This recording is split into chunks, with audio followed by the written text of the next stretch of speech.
أعوذ بالله من الشيطان الرجيم بسم الله الرحمن الرحيم والصلاة والسلام على سيدنا Muhammad وآله الطيبين الطاهرين. En el nombre de Dios, el compasivo, el misericordioso.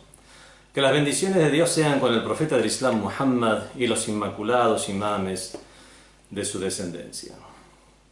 En esta 13ª lección sobre el tafsir, la exégesis del Corán, sus métodos y fundamentos, hablaremos un poco acerca del tafsir en la época de los tabi'ín, o sea, de los compañeros de los compañeros. Después de la época de los compañeros, tema sobre lo cual hablamos en la clase anterior, hay dos motivos por lo cual se incrementó la necesidad de tafsir o explicación del Sagrado Corán. El primero de los motivos es que ya se estaba tomando una distancia, se estaba formando una distancia temporal con la época de la revelación, y la mayoría de aquellos que habían testimoniado la revelación, aquellos que fueron sus interlocutores iniciales, estaban falleciendo o ya habían fallecido. El segundo de los motivos es que la extensión de las tierras islámicas se incrementó al punto tal que ya sobrepasó a la península arábiga y a las zonas árabes, y mucha gente no árabe, que no hablaba árabe, se estaba integrando a los dominios del Islam. Esa interacción hacía que esta nueva gente primero no conociera el idioma del Corán, y además a causa de los nuevos vocablos que ellos mismos tal vez traían, hacía que el mismo idioma árabe o el idioma usual de las personas comenzara ya a sufrir algunos cambios, pequeños cambios, las acepciones de algunas palabras, algunos modismos, extranjerismos, y de esta manera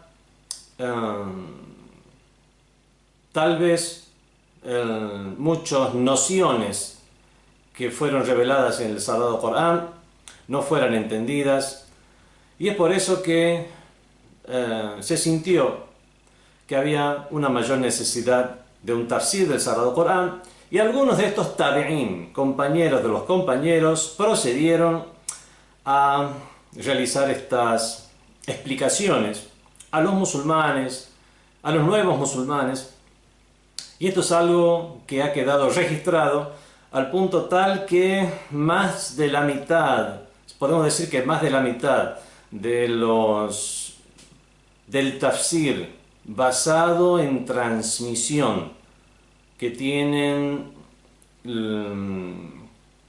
está presente en los libros sunnis, en los libros de esta gran corriente del Islam, proviene de los tabi'ín, ya sea por transmisión a partir de los compañeros del profeta de Dios y explicación, o de los mismos tabi'ín con su propio entendimiento, el cual, por supuesto, al estar todavía relativamente cerca de la época de la revelación, tiene mucho beneficio. En la época de los tabi'ín había 4 centros principales o 4 regiones principales en el mundo islámico que eran conocidos por ser centros de conocimiento, centros de enseñanza y, por supuesto, difusión de nociones de tafsir o explicación del Sagrado Corán. Estos centros se encontraban en la Meca, en Basora, en Kufa y en Medina. Son 4 centros de enseñanza, o 4 centros que decantaron como centros de enseñanza a causa de la presencia de los compañeros del profeta o compañeros de los compañeros del profeta, o sea, los tabi'ín, en esos lugares. Recordemos que tanto en esa época como en épocas posteriores, hasta hace muy poco tiempo, por no decir hasta hoy en día, más que las regiones, más que los centros, lugares, el referente eran las personas. Hoy en día muchos de los grandes sabios, por lo menos dentro del Islam Shia, muchos de los grandes sabios, su referente no es que estudiaron en tal lugar, sino con quién estudiaron. En el mundo sunni, estos estudios, los estudios religiosos ya adquirieron un tenor más académico, más similar a lo que es los estudios seculares, atravesando los niveles académicos de licenciatura, magíster, doctorado, etc. Esto es algo que muy tardíamente sucedió en el mundo shia y todavía hoy eso tiene sus detractores. Que el hecho de que se haya pasado a un sistema de tipo curricular como se usa hoy en día en los grandes centros de enseñanza, eso tiene sus detractores. Y están aquellos que hablan acerca que es bueno que coexistan los dos métodos. Como sea, no vamos a hablar sobre ese tema ahora. Lo que sí vamos a decir, hoy vamos a insistir, es en el hecho que si bien estas 4 ciudades, la Meca, Basora, Kufa y Medina, eran los centros de enseñanza famosos, por lo menos en esas épocas, en los albores del Islam y en periodos inmediatamente posteriores, era precisamente por el hecho de que se encontraban allí los compañeros o los compañeros de los compañeros que adquirieron ese matiz académico. Por nombrar algunos de los tabeín en estos centros de enseñanza: Mujahid bin Jabal, Sa'id bin Jubayr, Ikrima bin Abdullah, Ata bin Abi Rabah, son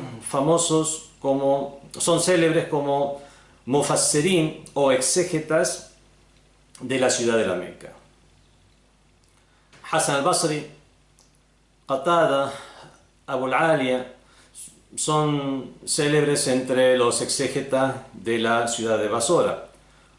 Bueno, estas personas que estoy nombrando, aquellos que están familiarizados de alguna manera con los tabi'ín, con los compañeros de los compañeros, ya habrán visto, se habrán percatado de nombres famosos entre los tabi'ín, en el primer grupo como Mujahid, Ikrima, y en el segundo, por supuesto, Hasan al-Basri. Personaje polémico que tiene sus partidarios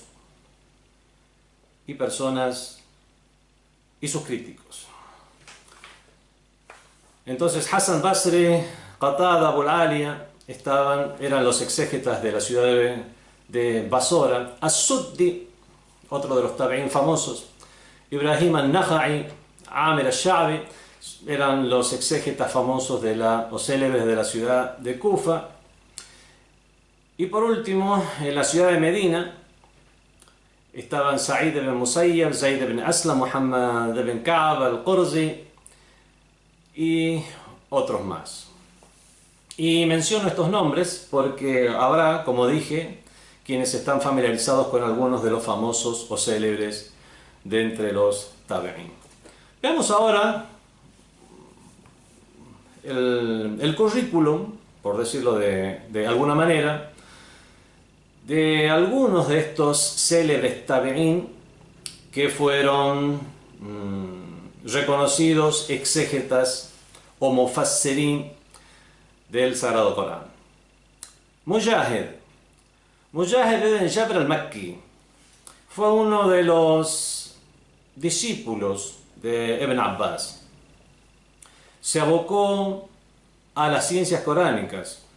Y digo se abocó a las ciencias coránicas porque entre otros tabeín que yo he mencionado, a lo mejor se abocaron a varias disciplinas, como Hassan Basri y otros más. Pero este Mujahid en particular se abocó a las ciencias coránicas.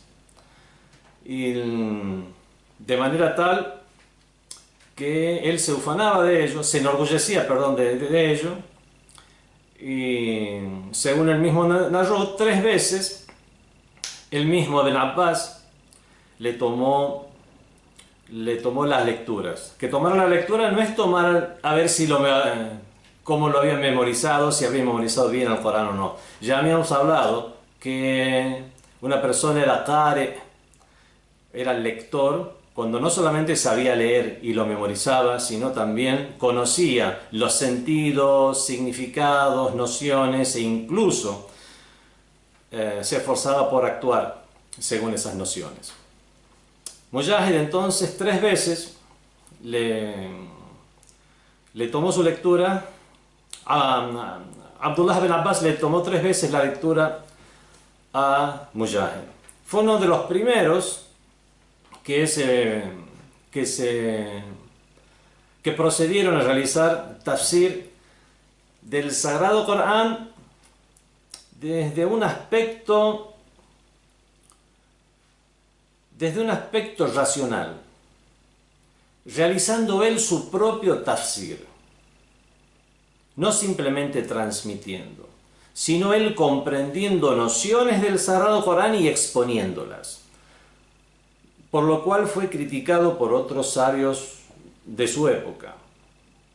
Ya habíamos explicado en clases anteriores la diferencia entre tafsir bil-ra'i, que es hacer exégesis del Corán según la opinión personal, y expresar una opinión de lo que se entiende del Sagrado Corán. El tafsir bil-ra'i es imponer la propia opinión al Sagrado Corán, ya tener una opinión anticipada del Sagrado Corán y después leerlo y tratar de extraer esa misma opinión que uno ya tiene. Eso es tafsir bil-ra'i.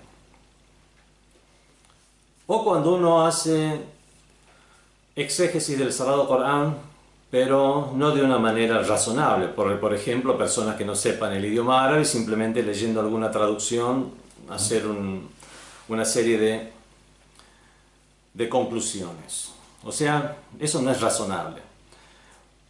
Hacerlo a partir de métodos razonables y expresar como explicación lo que uno mismo entienda, no hay ningún problema con ello, y el Mujahid fue una de las primeras personas que realizó eso.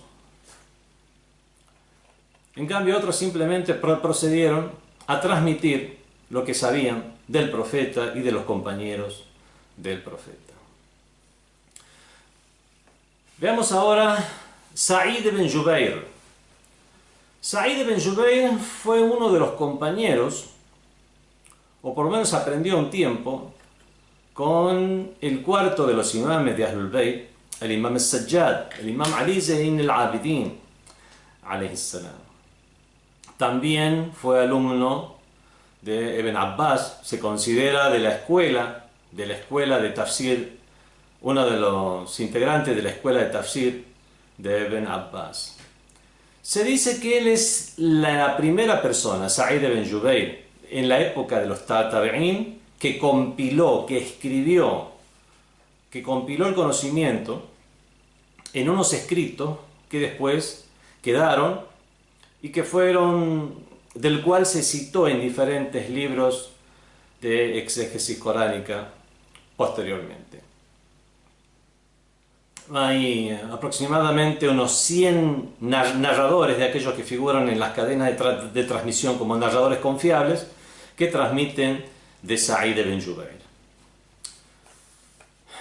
Veamos ahora a Ikrima. Ya habíamos hecho alusión a Ikrima como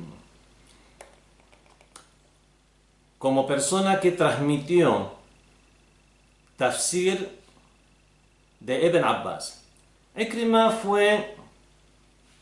estuvo 30 años al servicio de Ibn Abbas. Fue criado de Ibn Abbas. la mayor parte de sus nociones de tafsir las tomó de Ibn Abbas. También es una persona polémica, por lo menos, puesto que algunos de los dichos que transmitió de Ibn Abbas se sospecha que en realidad no los transmitió de Ibn Abbas, sino que son su propia opinión. Y eso por algunas contradicciones que pueden llegar a observarse. De cualquier manera, también es una de las personas dentro de la corriente sunni con mayor transmisión. Es una de las de mayor transmisión de nociones coránicas. Hay aproximadamente unos 100 narradores también, de entre aquellos que integran las cadenas de transmisión de las narraciones, que narran de él. La cantidad de sus narraciones sobre el tafsir se acercan a las de Sa'id ibn Jubayr. En cuarto lugar, veamos a Ata ibn Rubah. Era una de las grandes personalidades de entre los tabi'in. También fue otro de los alumnos de Ibn Abbas. Y llegó a conocer a muchos compañeros del profeta. Por lo tanto, no solamente transmitió el tafsir de Ibn Abbas, sino que ya estaba familiarizado con el vocabulario y la comprensión de nociones islámicas, lo cual obviamente es un factor que facilita mucho la comprensión, asimilación y posterior enseñanza y transmisión de conceptos. Grandes autores o célebres autores de tafsir del Corán como At-Tarabi y Al-Tha'labi mencionan de Ata ibn Rubah sus nociones de tafsir del Sagrado Corán. Ata ibn Abi Rubah es más conocido por transmitir cuestiones del Sagrado Corán relacionadas a preceptos de la ley islámica, de la Sharia. Ya veremos cómo otros tienen otras orientaciones, pero la orientación de Ata ibn Abi Rubah es transmitir más que nada las explicaciones de Ayatul Ahkam, las aleyas del Sagrado Corán que incluyen juicios de la ley islámica, sobre todo en aquellos relacionados a los rituales del Hajj.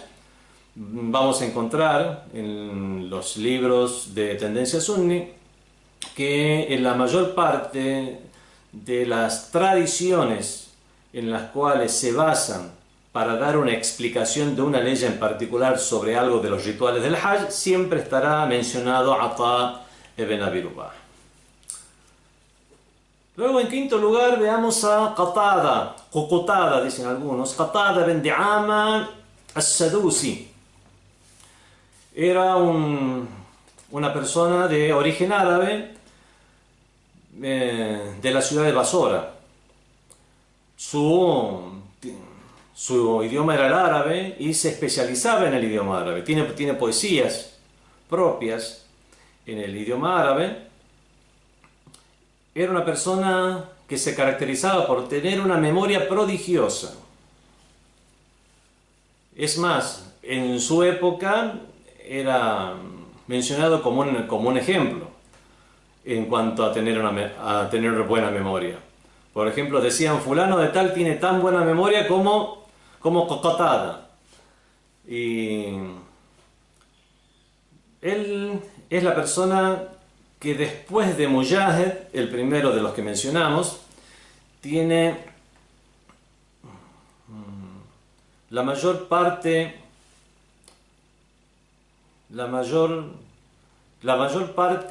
de las se refieren a él la mayor parte de las tradiciones respecto a tafsir del Corán de la época de los tabi'in.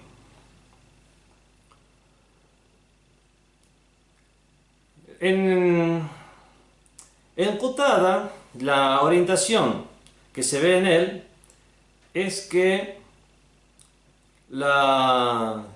él era más lo que transmitía.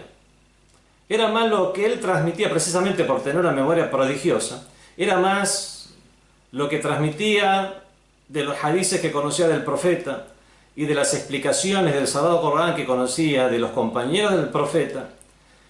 Se basaba más su tafsir más en eso que en su propia visión o concepción de las aleyas del Sagrado Corán. Por lo tanto, estaba en las antípodas de Mujahid, que habíamos dicho, era una de las primeras personas que se había atrevido a realizar tafsir basándose en su propia opinión sin imponerla al Sagrado Corán. En sexto lugar, veamos al más célebre de los tabeín, o uno de los más célebres, Hasan al-Basri. Si a una persona le dijeran, estuviera en un concurso de preguntas y respuestas, mencione a una persona de los tabeín. Uno dice rápidamente, tiene que responder rápido, Hasan al-Basri. Hasan al-Basri, como ya dije anteriormente, una persona polémica. Fue conocido también por ser una persona piadosa, que en los púlpitos sus encomendaciones sobre moral eran muchísimas, era conocido como un sabio, no solamente en tafsir del Corán, sino en cuanto a ética, moral, como sabio islámico en general. Muchas cofradías sufis remontan su serie, su sílsila, su serie de maestros, y la remontan hasta Hasan al-Basri, y como que él tomó los conocimientos de Ali ibn Abi Talib. Hay en la escuela de Ahlul Bayt, las narraciones que hay en la escuela de Ahlul Bayt, se ha citado al imam Hasan al-Mujtaba, alayhi salam, al segundo de los imames de Ahlul Bayt, dirigiéndole palabras que tienen un tinte de reproche a Hasan al-Basri, a causa de una serie de posturas que tomó. No vamos a extendernos más sobre él.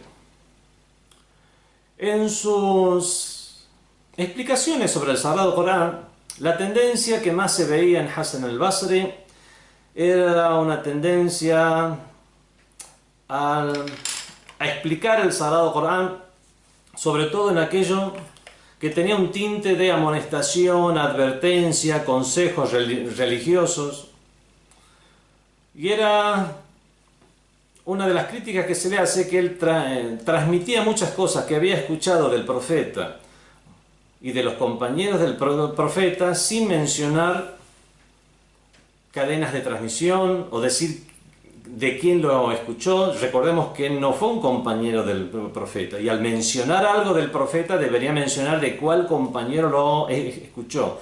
Él es una persona que muchas veces transmitió sin mencionar del profeta, sin mencionar de quién lo transmitía.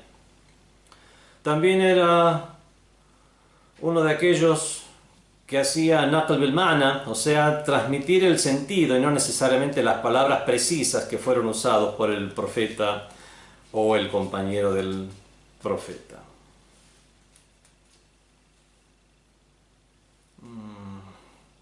Hasan al-Basri fue conocido por muchas cuestiones. Una de las cuestiones por las cuales fue célebre Hasan al-Basri, que fue que en una de sus reuniones,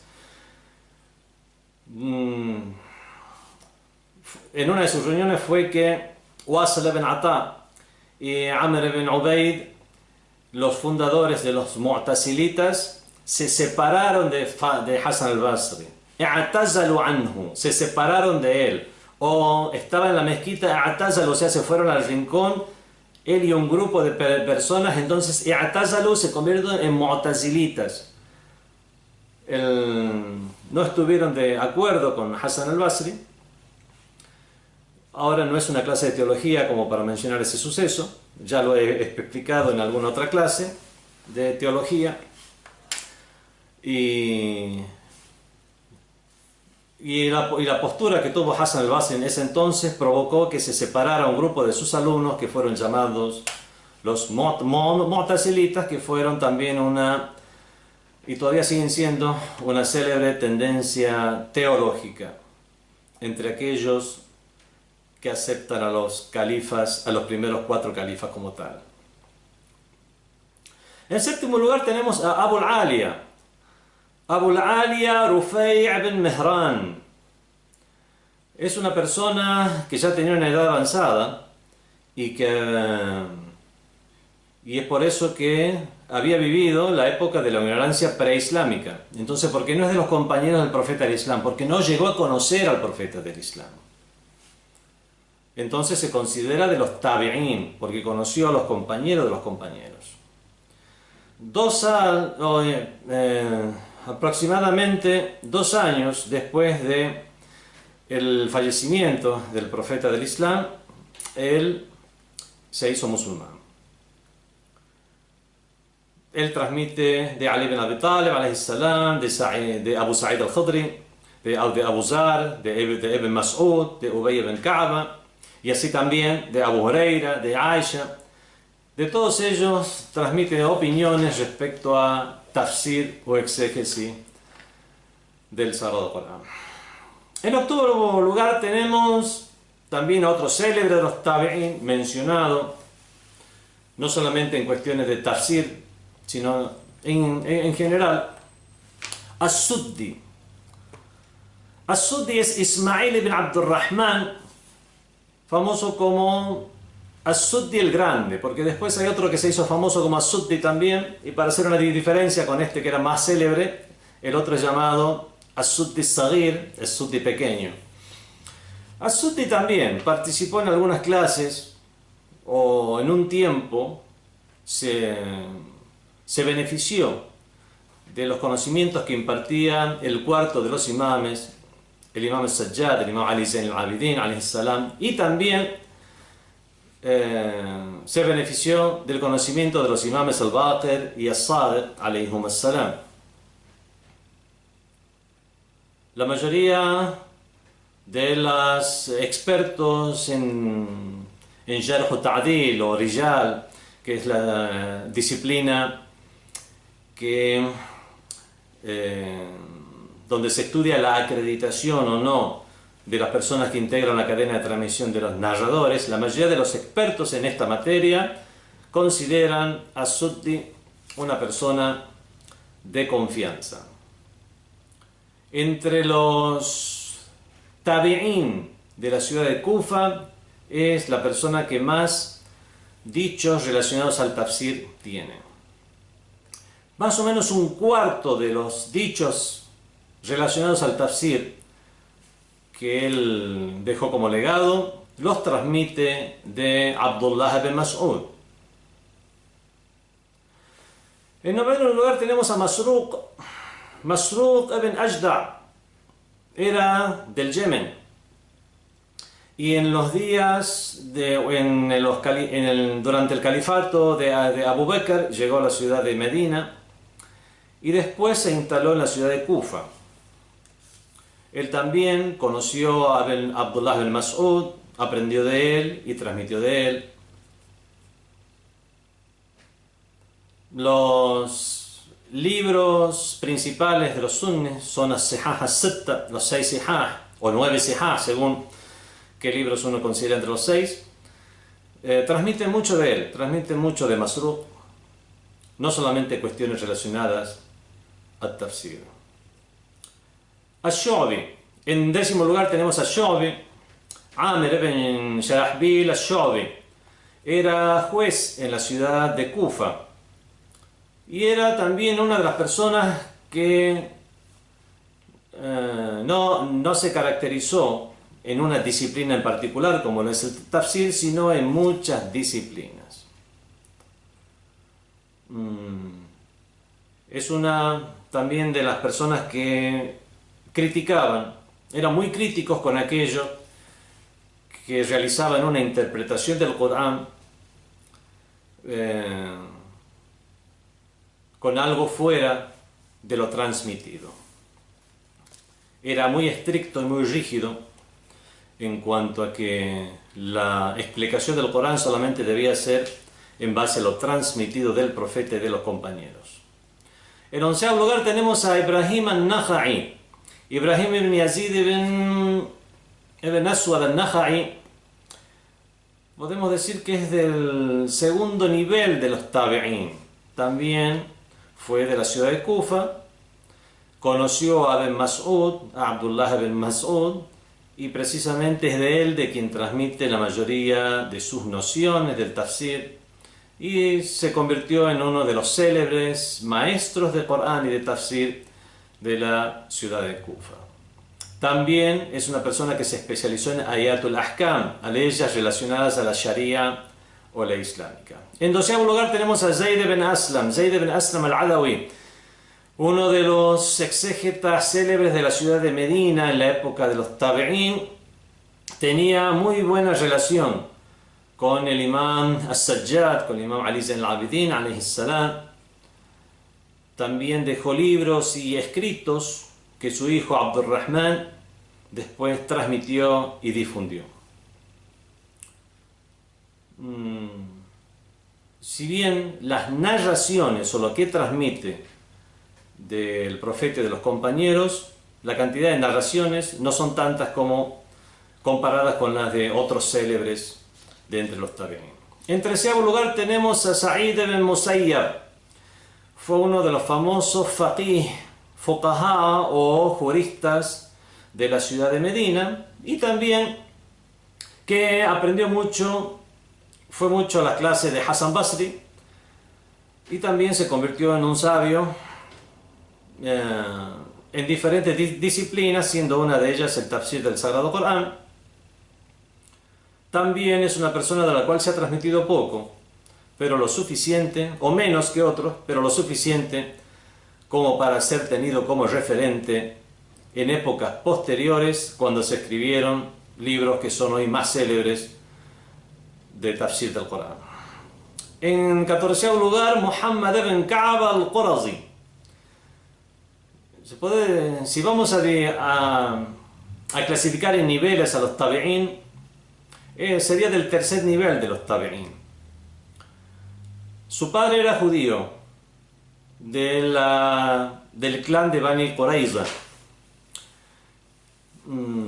Su padre había caído prisionero de los musulmanes en la lucha que tuvieron los musulmanes con el clan de Bani Qurayza, después que ese clan se aliara con los incrédulos de Medina en la famosa batalla de Khandaq, con la batalla del Foso. Y al terminar la batalla del Foso, no como esperaban, era la batalla de los confederados, era una batalla donde se llama de los confederados, al-Ahzab, porque se habían unido varios clanes, tribus de entre los idólatras, sumado a algunos clanes de entre los judíos para acabar con los musulmanes. Y cuando la batalla del Foso, la batalla de los confederados, terminó a favor de los musulmanes, obviamente la tribu de Banu Qurayza, que antes había firmado un pacto de no agresión con los musulmanes, por el hecho de no haber respetado ese pacto, entró también en conflicto con los musulmanes. Se produjo una gran batalla. En esta batalla con el clan de Bani Qurayza fueron 2 o 3 clanes judíos los que realizaron esta traición y no se atuvieron al pacto que habían hecho con los musulmanes. En cambio, muchos otros clanes vivieron con los musulmanes en paz y pacíficamente, precisamente por atenerse al pacto. El padre de Muhammad ibn Ka'b al-Qurazi había caído prisionero de los musulmanes, pero después, con el paso del tiempo, él se hizo musulmán y su hijo nació ya musulmán, y no solo se crió en una sociedad islámica, sino se convirtió en un sabio y referente del Islam y los musulmanes, sobre todo en lo que hace al tafsir o exégesis del Sagrado Corán. Bueno, suficiente. Tabi'in eran muchos. Estos son algunos célebres tabi'in de quienes se menciona tafsir del Sagrado Corán. Se transmite de ellos tafsir del Sagrado Corán. ¿Qué particularidades tiene el tafsir de los tabi'in? Habíamos dicho cuál es en clases anteriores, en la clase anterior, cuál era la particularidad del tafsir de los compañeros del profeta. En cuanto a las particularidades del tafsir de los tabi'in, son los siguientes. vemos que comenzaron a aflorar explicaciones del Sagrado Corán basadas en opiniones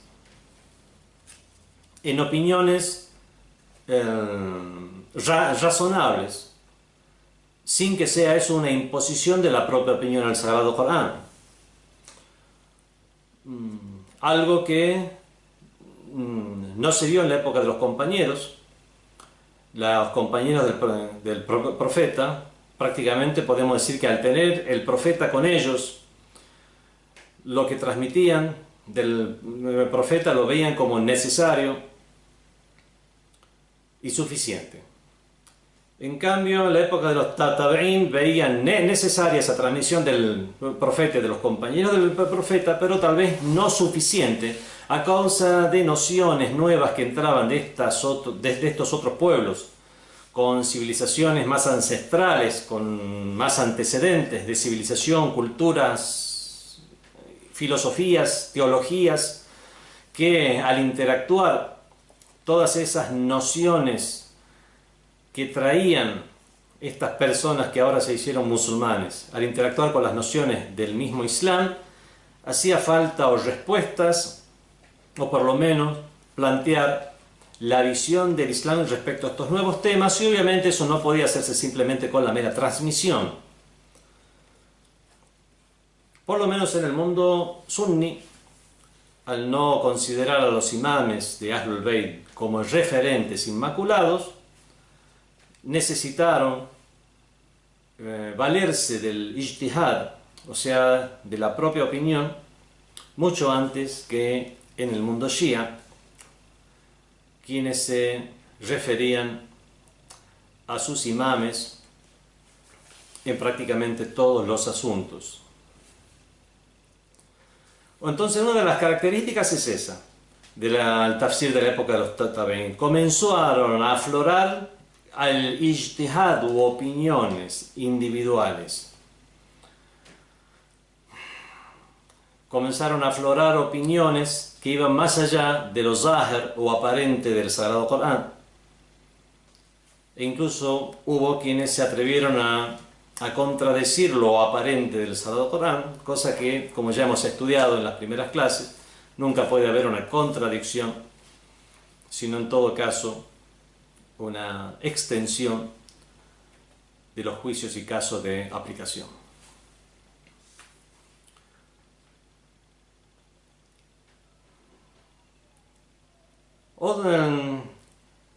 Los exégetas sunnis, por ejemplo, respecto a la ley que dice Ila Rabbiha Nazira, ellos en general, Ila Rabbiha Nazira significa A'udhu billahi minash shaitanir rajim, bismillahir rahmanir rahim, wujuhun yawma idhin nadira ila rabbiha nazira. Y habrá entonces rostros resplandecientes que ila rabbiha nazira, que estarán mirando a su Señor. Con respecto a esta ley, los exégetas sunnis, sunnis dice este libro, en realidad debería ser más preciso, ver a qué concepción teológica dentro del mundo de los sunnis se refiere. Entre las concepciones teológicas que se formaron en el mundo sunni están la de Ahlul Hadith y los Hanabila, los Hanbalíes, pero no en su sentido jurídico, en su sentido teológico, que es precisamente la tendencia que fue trató de vivificar y de renovar y de volver a la vida Ibn Taymiyyah en su momento, siendo criticado incluso por otros sabios sunnis, nociones que después estaban cayendo en el olvido, hasta que Muhammad ibn Abdul Wahhab, promocionado por el colonialismo británico, reflotó esas tendencias que hoy en día se autoimpone el nombre de salafíes o salafitas, lo cual no es muy comprensible teniendo en cuenta que entre los salaf o primeros musulmanes había una diversidad de opiniones y tendencias muy difícilmente demostrable como, oh, como unánime, sino todo lo contrario.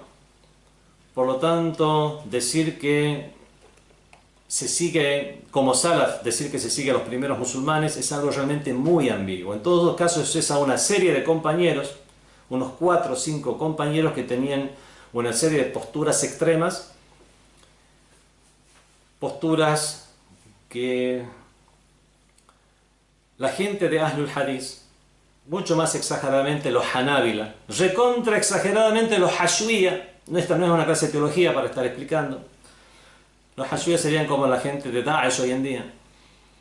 Y en forma teórica, respaldadas esas opiniones por Ibn Taymiyyah, después reflotadas por Muhammad ibn Abdul Wahhab, y hoy conforman lo normal o las teorías generales de los salafitas.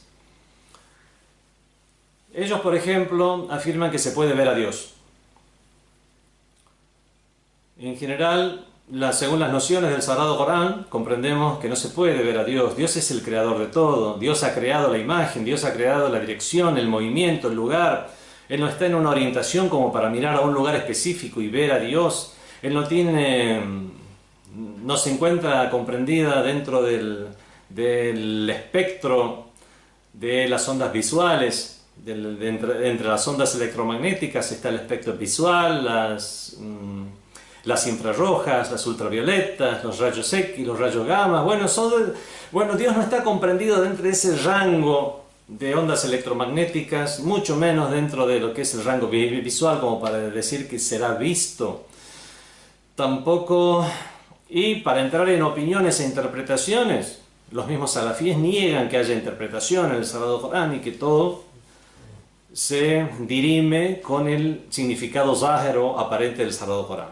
Después están los ash'aritas, los ash'aríes, que ya son un desarrollo o una evolución de los Ahlul Hadith, donde muchos aspectos criticables de Ahlul Hadith, como estos que estoy mencionando, fueron eliminados de la teoría, y es así que el mundo sunni en general, desde la época de Abul Hasan al-Ash'ari hasta hoy en día, son la mayoría del mundo islámico, aunque hoy en día, a causa de las facilidades económicas, dentro del mundo sunni se esté más difundiendo mucho las corrientes de los salafíes, pero eso no niega que la gran parte sean ash'aríes. Lamentablemente estoy hablando de teología, pero debo hablar de esta teología porque incluso los ash'aríes ya hablan de ver a Dios, pero no obviamente de una manera como se lo ve en este mundo, sino de una manera que en todo caso no se comprende. No niegan que es ver a Dios, tal como se entiende en este mundo el ver, lo que no se entiende es el cómo. Ahora sí ya podemos volver al texto y decir, bueno, en general los sunnis, respecto a la ley que dice, y ese día verán a su Señor, se consideran que es una visión real, es una visión ocular. Y consideran que en el día del juicio final las personas van a poder ver a Dios literalmente. En cambio, Mujahid, que habíamos dicho fue una de las primeras personas que se atrevió a dar una opinión personal, fue una de las primeras personas que dijo que no se refiere a la observación ocular, como lo dijo el imam Ali ibn Abi Talib alayhi salam, cuando una persona le preguntó: ¿has visto a tu Señor? Y Ali alayhi salam respondió: ¿cómo adoraré a un Dios que no he visto? Entonces esa persona preguntó: ¿y cómo le has visto? Y respondió el imam Ali: La tarahu al-uyun bi mushahadati al-ayan, no lo ven los ojos con la observación ocular, bal tarahu al-qulub bi haqa'iq al-iman, sino que le ven los corazones con las realidades de la fe. Entonces lo que hizo Mujahid fue hacer algo así y decir que esta ley que dice ese día verán a su Señor, significa que verán la recompensa que Dios dará, que ya verán, en el sentido que ya tendrán certeza de toda la potestad de Dios, el esplendor de Dios en su creación, etc.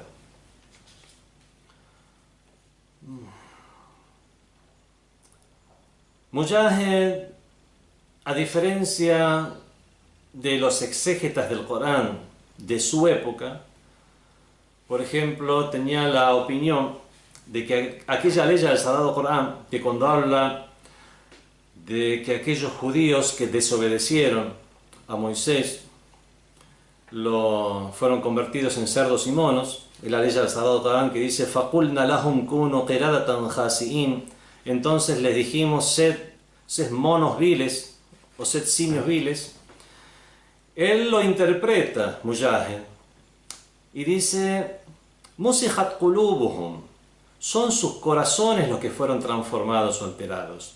وَلَمْ يُمْسَخُوا قِرَدَةً, y no es que se convirtieron realmente en simios. إِنَّمَا هُوَ مثل ضربه الله لهم كمثل الحمار يحمل أسفارا. Esto es igual a aquella otra frase que está en el Corán donde Dios dice su ejemplo es como el del burro que porta libros.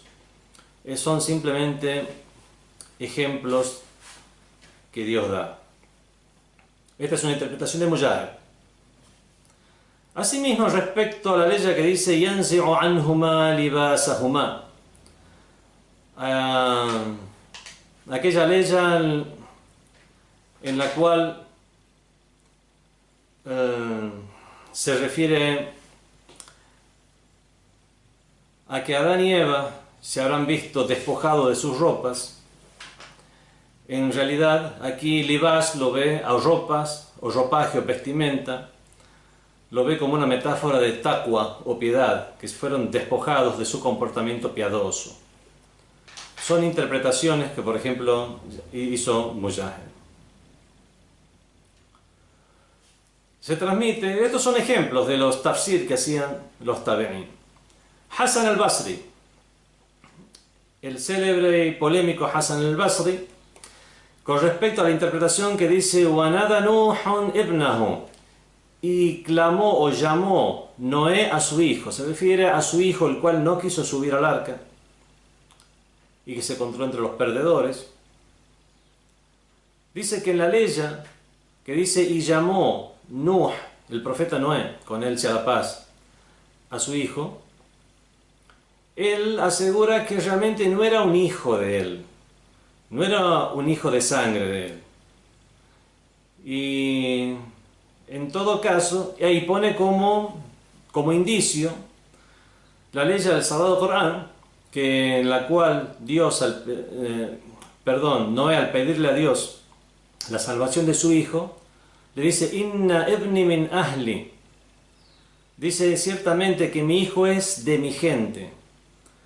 Y según Hasan al-Basri, si hubiera sido hijo de él, debía haber dicho ciertamente que mi hijo es de mí, no de mi gente. Por lo tanto, se puede llegar a entender que fue un sobrino o alguien de su clan que él había criado. No vamos a dar una opinión acerca de esta interpretación ahora. Esto es un ejemplo de cómo estos tabi'in interpretaban. Entonces vemos que la primera de las características es hacer uso de su propio razonamiento, cosas que no habían escuchado de alguien más, sino de su propia comprensión del Sagrado Corán, exponer eso que comprendían. Esta es una de las características de los tabi'in. Otra de las características es llegar a tener la osadía de contradecir a algunas nociones de tafsir de los compañeros del profeta. No del profeta mismo nunca, pero de los compañeros del profeta. Por ejemplo,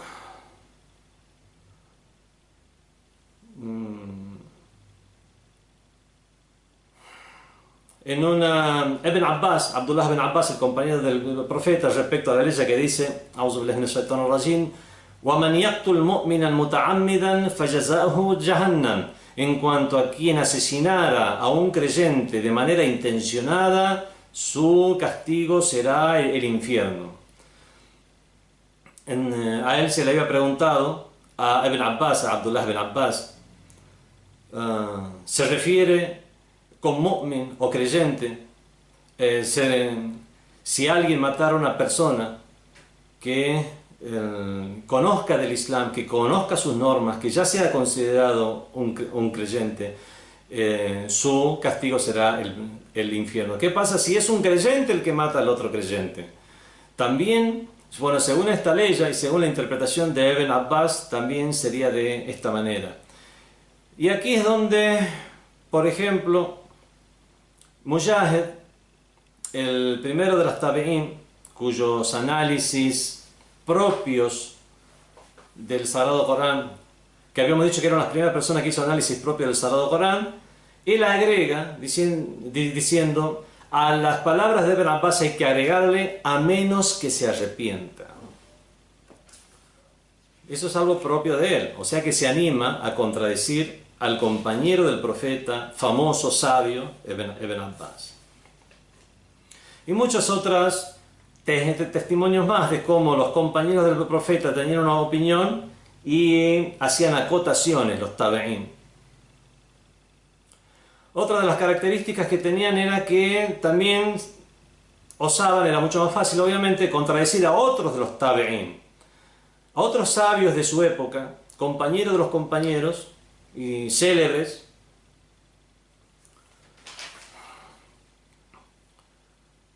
No, ya son cuestiones ya muy detalladas, no voy a mencionarles. Voy a mencionar una sola. Por ejemplo, Hassan al-Basri dice, no está de acuerdo con la interpretación que hace Abdur Razzaq de la frase que dice وَالَّذِينَ هُمْ عَنْ صَلَاتِهِمْ سَاهُونَ. Hay un reproche en el Corán a los creyentes mismos, aquellos que son negligentes respecto a sus oraciones. الَّذِينَ هُمْ عَنْ صَلَاتِهِمْ سَاهُونَ. Abdur Razzaq dice que se refiere a aquellos que son negligentes o descuidados en una oración, y como tienen la mente en cualquier cosa, no saben si están rezando un ciclo, 2 o 3, se confunden, no saben si ahora es el momento de la inclinación, de la prosternación. En cambio, Hassan al-Basri dice no se refiere a esto, se refiere a aquellos que son negligentes respecto a sus oraciones, aquel que no las hacen al principio de su tiempo, y las relega y las relega. Y pone como indicio de que esta ley no dice aquellos que son negligentes en sus oraciones, sino dice respecto a sus oraciones. No dice fi salatihim, dice an salatihim. Si fuera fi salatihim es una negligencia dentro de la oración. Fi salatihim sería una negligencia dentro de la oración. En cambio es hum an salatihim sahun, es respecto de sus oraciones, es algo. Es una negligencia por fuera de la oración, por lo tanto, aquí se referiría a relegarlas, nunca a negarlas, porque son creyentes, pero a relegarlas y no rezarlas al principio de su tiempo. Dicho sea de paso, es algo muy correcto también, esta interpretación de Hassan al-Basri. Otra de las características de la época de los tabi'in, lamentablemente también es una característica que ya encontramos en la época de los compañeros del profeta, que fue que transmitieron israeliyat. Ya habíamos explicado qué son las israeliyat. Lamentablemente en la época de los tabi'in esto es algo que se difundió mucho más todavía, sobre todo teniendo en cuenta que en la época de los tabi'in fue la época del califato de los omeyas, quienes en esas primeras épocas, prácticamente hasta culminado el primer siglo de la Égira, era una prohibición terminante de transmitir las tradiciones del profeta del Islam. En cambio se permitía transmitir cuestiones de la gente del libro, judíos, cristianos y de otras confesiones como los zoroastrianos, etc.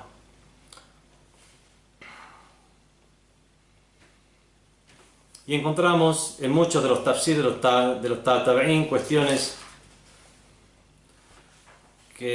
donde son falta de respeto a los profetas de Dios.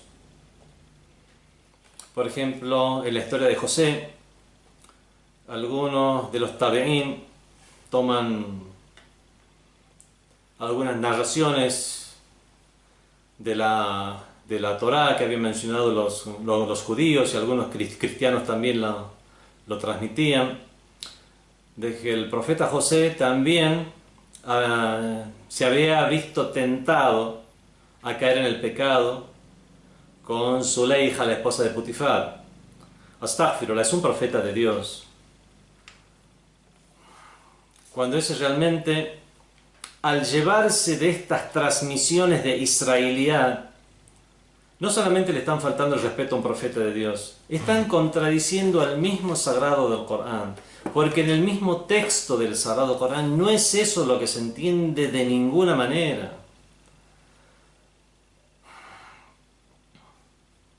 Hasta hoy en día hay algunos exégetas que, al explicar esta parte del ayat del Corán que dice Hammat bihi wa hamma biha laula an ra'a burhan rabbi, ella se interesó en él,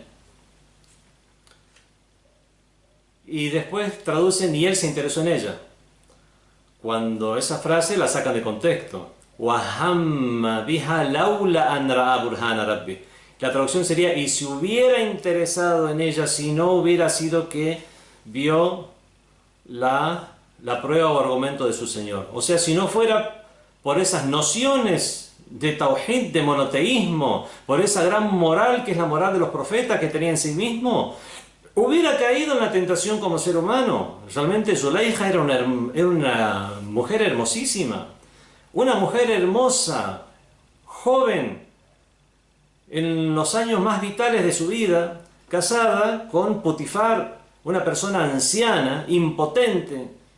Entonces, vemos que realmente, y José también, el Nabi Yusuf, alayhi salam, en la flor de la edad, si no hubiera sido un profeta,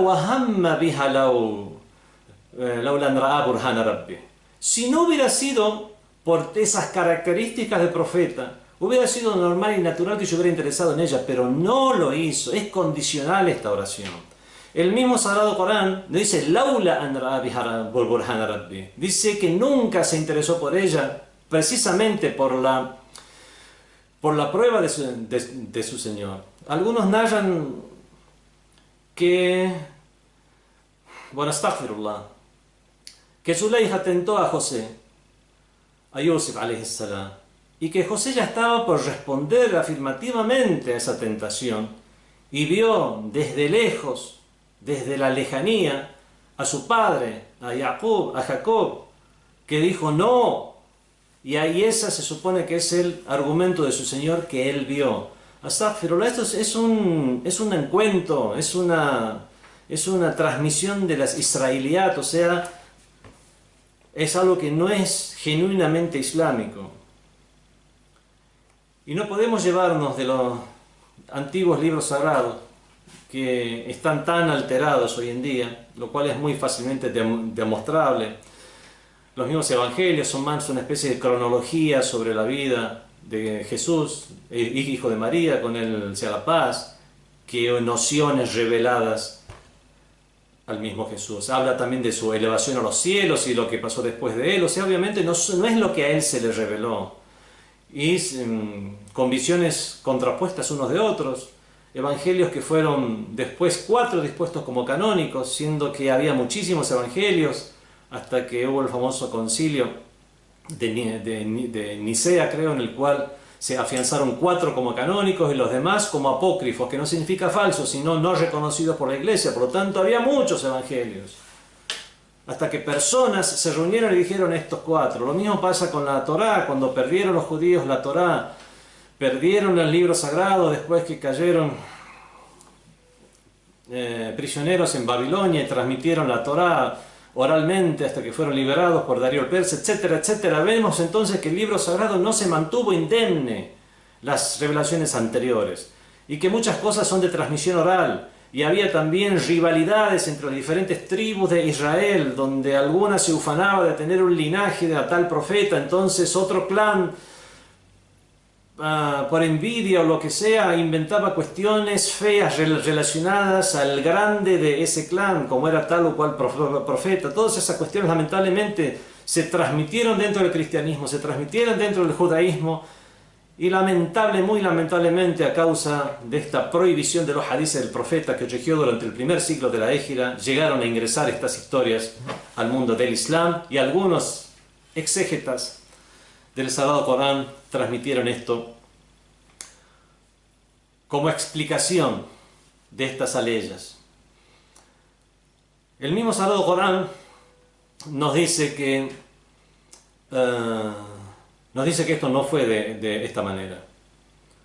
No nos queda absolutamente ninguna duda de que los profetas eran puros, inmaculados, sino que de otra manera, ¿qué sentido tendría creer en sus palabras? Una persona que está equivocada, una persona que comete equivocaciones, ¿cómo podrá guiar a otros? ¿Cómo sabremos que el día que nos dijo hacia allá, después dijo perdón, yo me había equivocado, es hacia allá? Entonces, ¿cuándo le creemos?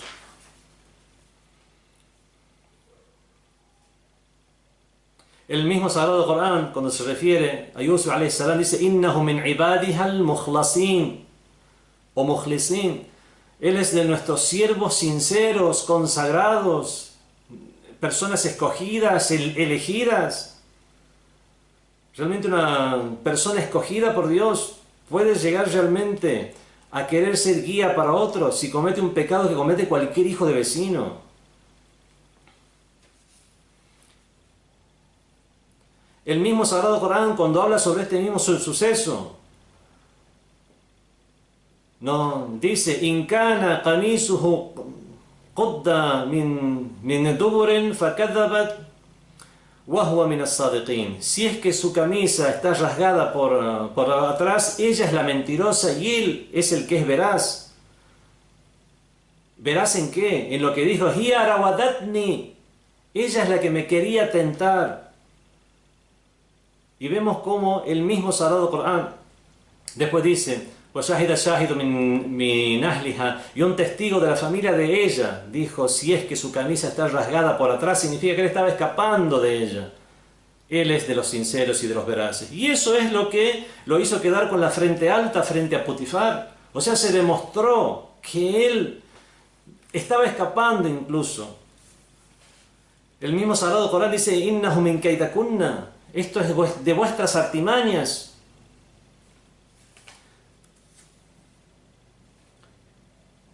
Cuando se le preguntó a las mujeres a las cuales Zuleija les había dado cuchillos y fruta, y después le dijo a José, al profeta Yusuf, que aparezca, y ellas, en su afán de mirar a José, nunca habían visto a alguien tan bello, llegaron a hacerse cortes en las manos, le preguntaron qué culpa tiene José respecto a esa situación. Ellas dijeron, Hasha lillah ma alimna alayhi min su. Lejos está eso, por Dios, no vimos nunca nada malo en él. Vemos que todos los indicios y testimonios dentro del mismo Sagrado Corán liberan y exoneran al profeta Yusuf alayhi salam. Y después algunos exégetas tomándose estas israeliyat, estas cuestiones transmitidas de los libros, de la gente del libro, de sus libros sagrados alterados, lo transmitieron como testimonios. Lamentablemente este es un ejemplo de cómo estas israeliyat ingresaron muchísimo y hasta hoy en día se encuentran en libros de exégesis de muchos sabios de renombre. Otra de las características del tafsir en la época de los tabi'ín es que el tafsir ya tenía orientaciones. Habíamos hablado ya que algunos compañeros, algunos de los tabi'ín, como Ata bin Abi Rubah, o también como Masruq, tenían más orientaciones relacionadas a Ayatul Ahkam, o sea, hacían un tafsir, pero más que nada su tafsir se centraba en cuestiones de la Sharia o la islámica, como Hasan al-Basri. La mayoría de su tafsir o interpretación eran relacionadas a amonestaciones, advertencias, orientaciones, cuestiones morales y éticas. Vemos que ya comenzó a haber orientaciones. Lo mismo, igualmente, hubo ya orientaciones como cuando ya hablamos en las primeras clases acerca del tafsir, sobre las orientaciones que se encuentran en el tafsir. Una de esas orientaciones habíamos dicho que era la orientación literaria, hacer un tafsir del Sagrado Corán basándose más que nada en cuestiones del idioma árabe. Ya se comenzó a ver esta orientación en la época de los tabeín. Ya me estoy quedando corto de tiempo, voy a simplemente a mencionar estas orientaciones, además ya hablé antes lo suficiente, orientaciones en lo literario, por ejemplo, ya es una época en la cual se explicaba a los mismos árabes, a las nuevas generaciones que ya no hablaban con el mismo vocabulario de sus padres y abuelos, o estas mismas personas que ya, si bien eran árabes ya de zonas más alejadas, donde tenían otros vocablos para algunas cuestiones. O estos nuevos musulmanes de regiones no árabes, se les explicaba, por ejemplo, sijil. ¿Qué significa sijil? Como aquel vocablo que está en la sura del elefante, cuando habla de los pájaros de Ababil, como dice, Tarmihem bihijarate min sijil. Los pájaros de Ababil le tiraron piedras, hijaraten min sijil. En el año del nacimiento del profeta del Islam, se llamó Amul Fil, el año del elefante. Y en ese año nació el profeta del Islam. Fue atacada la Meca por Abraha, un gobernante del Yemen. Este gobernante había construido un centro de adoración para que la gente ya no emigrara, ya no hiciera la peregrinación a la Kaaba que había sido instaurada por Ibrahim, por el profeta Abraham y por su hijo Ismael, sino que se dirigieran a este otro centro de adoración que era mucho más lindo, bonito, en un lugar ya no en desierto agreste, sino en un vergel, en jardines, con unas construcciones hermosas y fuentes. Entonces, al ver que la gente no le hizo el menor caso y quedó esa construcción en la nada y la gente lo mismo seguía realizando esa peregrinación antigua que dispuso el profeta Abraham a la zona de la Meca, fue a destruir la Kaaba.